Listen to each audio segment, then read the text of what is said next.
Masih ada. Tunjukin, mau saya bagi aja. Tunjukin boleh, tunjukin dulu. Jadi ini ada beberapa ya teman saya yang sudah screenshot ya.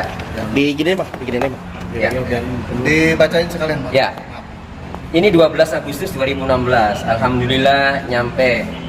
Ya, nunggu jemputan lama bingit ya. Nih. Kemudian Bismillah 12 Agustus nih ya. Iya, iya. 2016. Bismillah OTW Bandung. Ya, kan Get Teteg ya. Nah, Itu bahasa Cirebon. bahasa Cirebon. Jadi sendirian juga berani lah Get Teteg ya, sendirian juga berani ya. Terus? Nah, kemudian di sini ada nih ya 17 Agustus 2016 ya. Kejadian itu 27 Agustus ya. Ya. Di sini mengais rezeki di kota orang ya. Nah, ya. Nah kemudian di sini ini Dirgahayu. Ini ada nih yang komentar. Lu di mana kan gitu ya. Nah, ini bagi Setiawan ya. Gua di Bandung, Lip. Ya, ada tuh di sini kan. Nah, ini yang mendekati nih ya. 24 Agustus 2016. Ini mendekati kan? Ya. Lupa suasana kampung halaman. Artinya kan dia merantau. Kan gitu. Kemudian 1 Septembernya nih setelah kejadian ya. Ya Allah, saya nggak tahu apa-apa tentang masalah ini. Kenapa saya kena getahnya? Cobaan yang Engkau berikan begitu berat. Ya Allah, ini setelah rumahnya digerebek itu. Ya. Nah, ketika saya menyampaikan waktu ada acara debat di salah satu acara di salah satu TV, saya menyampaikan bahwa kok Facebooknya Peggy Setiawan hilang, kan itu. Nah, setelah itu kemudian beberapa hari kemudian muncul lagi, tetapi kayaknya profilnya berganti muncul lagi.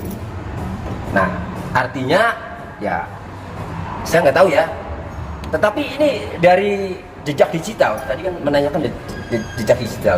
Ini jelas 24 Agustus ini lupa suasana kampung halaman. Jadi dia lagi merantau. Iya, lagi merantau. Merantau di Bandung. Saya ingat. Masa pulang ke Cirebon hanya untuk membunuh saja terus balik lagi? Kata bapak yang tadi. Tidak, harus ada waktu yang cukup untuk Enggak apa-apa. Cuman saya ingat otak saya. Saya ingat ada di Bandung. Ya, jadi gini. Tadi juga sempat ditanya, kok bisa ingat? Ingat. Waktu saya melakukan penelusuran, saya ini kan menjadi kuasa hukumnya Peggy ini tidak langsung serta merta jadi pengacaranya. Tidak. Ketika ibunya mengatakan bahwa pada saat kejadian Peggy Setiawan ada di Bandung, saya telusuri dulu siapa Bu yang melihat, siapa saksinya di sana. Disebutlah ada bapaknya, ada Ibnu, ada Suparman, ada Bondol, kan itu. Nah, kemudian saya tanya satu-satu. Langsung saya live itu, nggak ada yang saya potong-potong itu. Langsung saya live.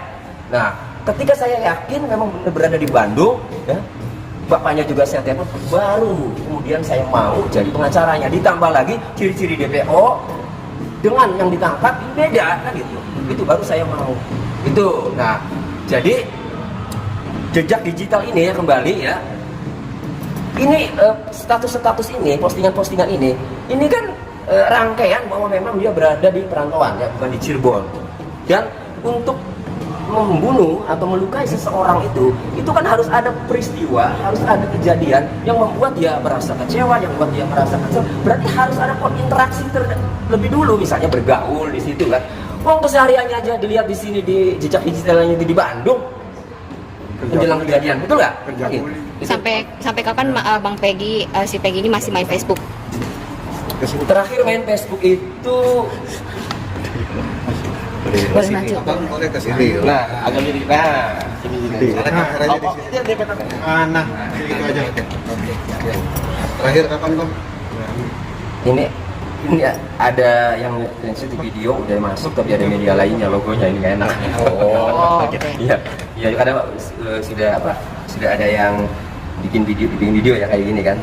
Oke, Bang, kebiasaan yang Mel gimana Bang? Tadi Bang. Ya. Mel. Mel ini luar biasa, saya juga kaget tadi ya. Kok tiba-tiba Mel bisa ditampilkan ya tadi. Nah, ini berarti karena dia mengetahui sampai menjelaskan secara detail ya mengenai peristiwa. Kemudian yang lebih penting lagi, dia ini mengenali ya wajah para pelaku. salah satu atau beberapa pelaku. Ya, menurut keterangan Mel tadi. Maka berarti kalau salah satu pelaku itu dikenali, maka ketika pelaku itu kena, kan, ya berarti bisa ngoceh. Lalu ditanya tadi itu, ya sama host, yang ada dalam tahanan yang sudah menjalani pidana itu, ada nggak yang dikenali? Ada. Berarti kan benar tuh. Nah, hanya tinggal satu, saya butuh Peggy Setiawan. Ada nggak? Lihat nggak dia? Karena saya tidak bisa mengakses dia, maka saya minta kepada kepolisian daerah Jawa Barat, Polda Jawa Barat, tolong segera periksa Mel untuk mengungkap kebenaran, karena dia tadi tampil ya di acara tadi ya, mengaku berada di lokasi kejadian dan mengaku mengenali beberapa wajah pelaku, termasuk yang sudah menjalani pidana itu. Bang, Nah, boleh diulas untuk sedikit Peggy sebenarnya Mel itu tuh siapanya mereka, siapanya Linda atau siapanya geng motor ini sih Bang, untuk hubungannya? Siapa? Mel ini tuh sebenarnya siapa gitu Bang? Dari cerita itu Mel itu katanya temen-temen ya sama Linda kan, dan temennya juga sama Eki, jadi seolah-olah kayak abang adik kan. Makanya manggil Eki itu korban yang meninggal itu ya, manggilnya D ya kan itu. Jadi hanya sebatas itu tadi yang disampaikan. Tapi apapun itu, karena pada intinya dia mengenali salah satu pelaku atau beberapa pelaku, kemudian yang dipidana itu, yang sudah dipidana itu dia juga ada mengenali, kan ditanya ada nggak salah satu yang dikenali, ada. Nah berarti kan dia tahu tinggal kepada Peggy Setiawan, dia kenal nggak pelaku bukan, kan itu aja, betul nggak? Ini saksi kunci yang sangat-sangat bagus ya, makanya Polda Jawa Barat penyidik ini harus segera untuk memeriksa Mel. Untuk Aep sendiri Bang, ini kan kemarin sempat ramai juga Iya. sosok Aep yang dia mengaku mengetahui ada kejadian. Mungkin Abang sudah tahu? Ya, pengakuannya Aep sudah saya dengarkan ya di media. Kemudian saya bandingkan dengan putusan pengadilan yang saya miliki ya. Jadi Aep ini tidak masuk sebagai saksi dalam putusan pengadilan. Ya, dari 8 terdakwa yang sudah jadi terpidana itu, hanya keterangan Pak Rudiana sebagai bapaknya korban Eki Muhammad Rizky ini, dia itu menceritakan berdasarkan informasi dari Aep. Pak Rudiana ini berada di rumah pada saat kejadian. Dikabarilah oleh temannya yang anggota juga bahwa anaknya bapak itu siapa namanya, Muhammad Rizky. Nah, oh itu ada di RSUD Gunung Jati. Setelah dilihat benar kan. Nah, infonya pertama kecelakaan kan. Nah setelah itu, ini putusan pengadilan ya, setelah itu dilihat luka-lukanya, rahang patah ya, kemudian ini bonyok kan ya, dia tidak yakin, janggal kalau ini kecelakaan. Kemudian dia berangkat ke Polsek Talun melihat sepeda motornya, semakin yakin bahwa ini bukan kecelakaan. Akhirnya dia mencari informasi, ketemulah dengan Aep. Nah ketemu dengan Aep, menanyakan bahwa gerombolan itulah yang mengakibatkan anaknya meninggal itu kan, itu biasa nongkrong di mana. Itu putusan pengadilan ya. Nah dijawab oleh Aep, biasa nongkrong di situ kan itu. Ya sudah, kalau ada orang nongkrong lagi di situ, kabari saya, kasih nomor handphonenya. Nah beberapa waktu kemudian dikabari lah, karena ada, ya udah ditangkapi itu. Oke. Pertanyaannya, apakah Aep itu mengenali pelaku-pelakunya? Karena Aep bercerita dari jarak 100 meter malam, ketika lagi dilempari kan, dia takut, dia kan kabur kan, karena takut. Mengenali atau tidak? Nah, sebenarnya kalau hanya keterangan Aep saja ya, saya tidak yakin. Tetapi ada saksi lagi ya, pada saat Muhammad Rizky berboncengan sama Pina itu ditemani yang namanya Liga Akbar. Jadi pada saat dilempari, Liga Akbar itu ikut itu.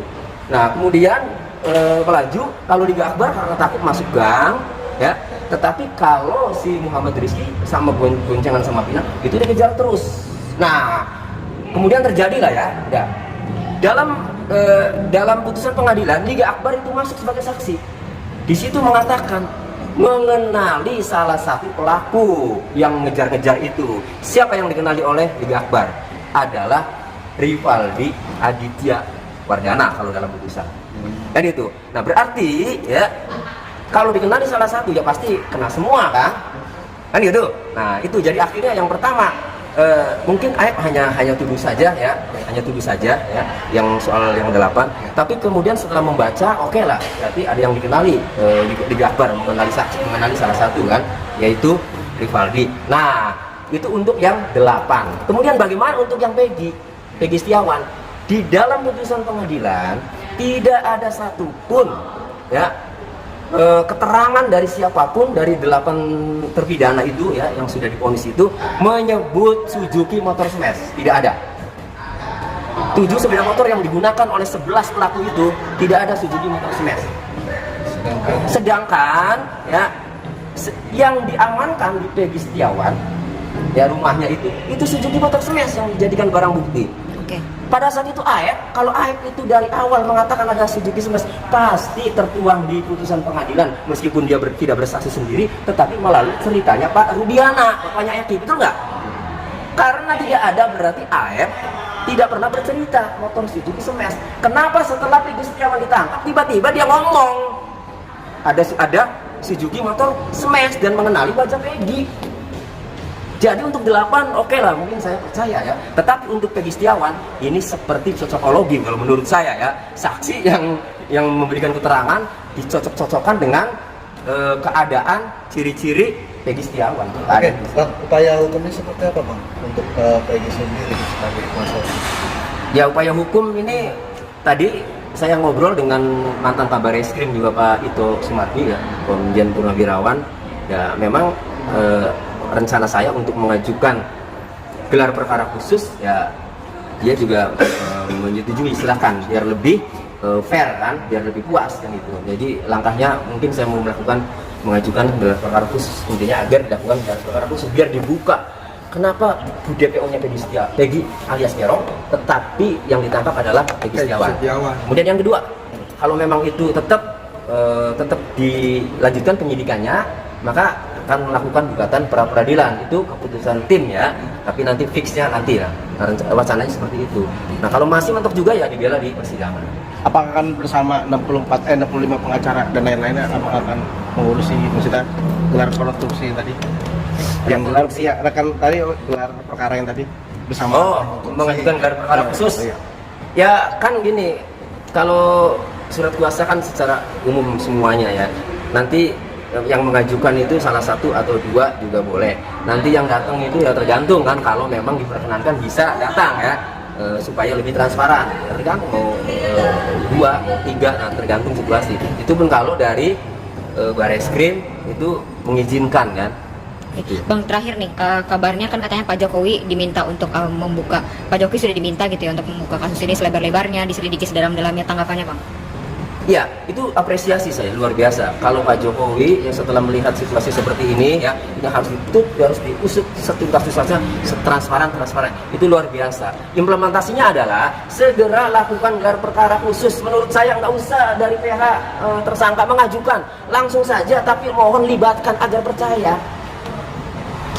Saya ini nanti akan melihat ya, ketika memang langsung gelar perkara kami dilibatkan, ini loh keterlibatan Peggy Setiawan, ini loh kenapa ditetapkan tersangka, ini loh alat buktinya. Ketika real ya sudah, betul nggak? Memang real kan? Tetapi kalau memang belum dijelaskan secara transparan, kami kan masih lagi berjuang karena berdasarkan keterangan ibunya, keterangan saksi-saksi. Peggy Setiawan tidak berada di lokasi kejadian saat tanggal 27 Agustus 2016 kan itu.